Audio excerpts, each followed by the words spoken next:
Hello बच्चों, कैसे हैं आप लोग। आई होप आप लोग अच्छे होंगे। तो आज हम बात करने वाले हैं सूरदास का जीवन परिचय, किस तरीके से आपको बोर्ड के एग्ज़ाम में लिखना है।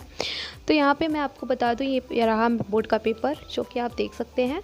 यहाँ पे आया हुआ है महाकवि सूरदास का जीवन परिचय लिखने के लिए, जो कि 5 नंबर का है। इसे आप देख सकते हैं यहाँ पे।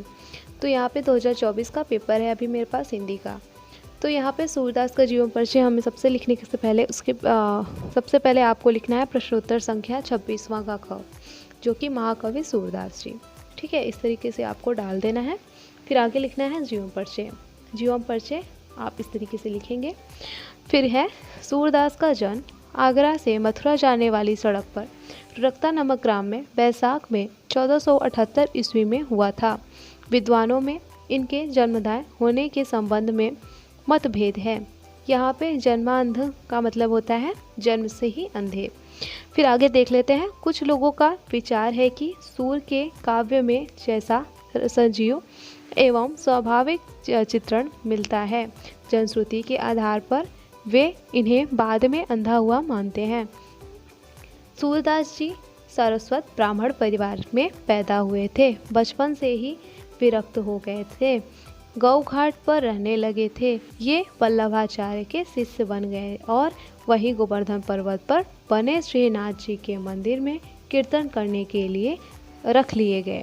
सूरदास अष्टछाप के सर्वश्रेष्ठ कवि थे। इनकी मृत्यु परसौली ग्राम में 1583 ईस्वी के आसपास हुई थी।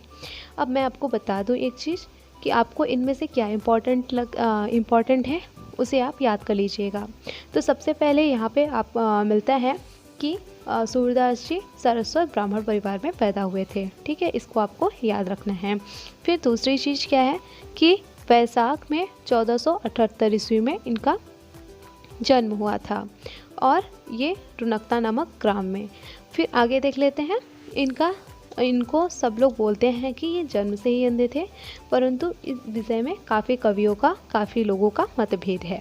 तो इसका कोई भी पता नहीं लगा सकता कि सूरदास बचपन से ही अंधे थे या फिर अब अंधे हुए हैं, कोई भी पता नहीं है अभी।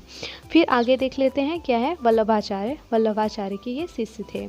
ठीक है, सूरदास जी वल्लभाचार्य के शिष्य थे। फिर आगे है कि इनका मृत्यु जो था वो परसौली ग्राम में हुआ था 1583 ईस्वी में। ठीक है, इसी तरीके से आपको याद रखना है। फिर आइए इनकी रचनाएं देख लेते हैं। सूरदास जी पदों का संकलन सूरसागर, जिसमें विनय, भक्ति, विष्णु अवतारों एवं पौराणिक कथाओं का निरूपण 12 अध्यायों में हुआ है। इनके अतिरिक्त सूर सरावली और साहित्य लहरी 2 और रचनाएं सूर की लिखी हुई बतलाई जाती हैं। इस तरीके से आप देख सकते हैं कि इसी तरीके से आपको सूरदास का जीवन परिचय लिखना है एंड याद करके रखना है, क्योंकि सूरदास का जीवन परिचय जरूर पूछा जाता है। तो सूरदास और महादेवी वर्मा का जीवन परिचय आप अच्छी तरीके से तैयार कर लीजिए और जो है उसे भी आप ज़रूर पढ़ लीजिएगा। उसमें से भी क्वेश्चंस पूछे जाते हैं, संदर्भ सहित व्याख्या।